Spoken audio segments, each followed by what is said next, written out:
Good morning! We have some breaking news on the tundra. Okay, let's get straight to the point. The tundra. There are 3 different types of tundra: Arctic, Antarctic, and Alpine. And there are 2 different biomes of the tundra: Arctic and Alpine.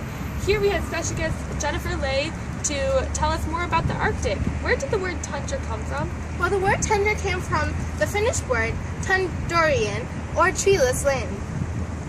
Most people do not know about the Arctic tundra. Besides the polar bear being the largest animal, there are also some pretty interesting things about the plants and flowers grown there. Like what? Well, the plants in this biome tend to grow in close cluster in order to protect themselves from the harsh weather. Also, most plants that grow in these are short-rooted plants, such as the shrubs and sedges, because the ground in the Arctic are frozen.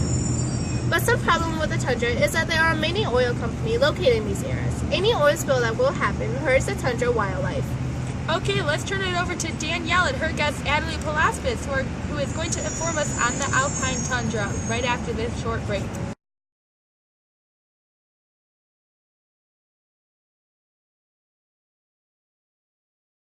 Welcoming Adelie, a National Geographic explorer.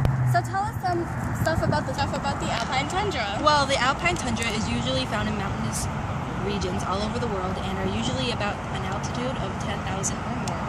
And it lies right below beneath the snow line of mountains.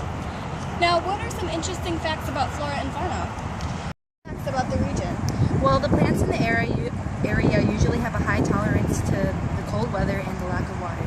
Even though we're practically surrounded in water, it is all frozen and it is not available to use.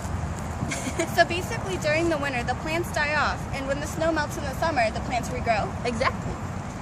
What types of plants are in the Alpine tundra? The Alpine tundra, the plants in the Alpine tundra are usually referred to as the alpine plants, and they consist of mosses, lichens, sedges, perennial grasses, and cushion plants.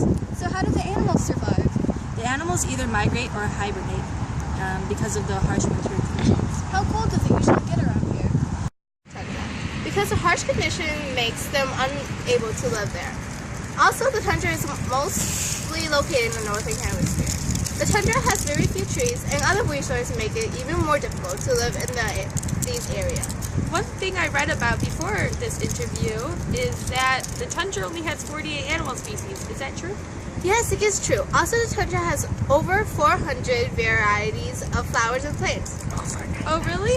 What other interesting things are there about the flora and fauna? It usually gets to negative 36 degrees Celsius, and in the summertime it usually gets to negative 7 degrees Celsius. On average, how much precipitation does the tundra receive? It usually gets 15 to 25 centimeters of precipitation, but it usually falls as snow.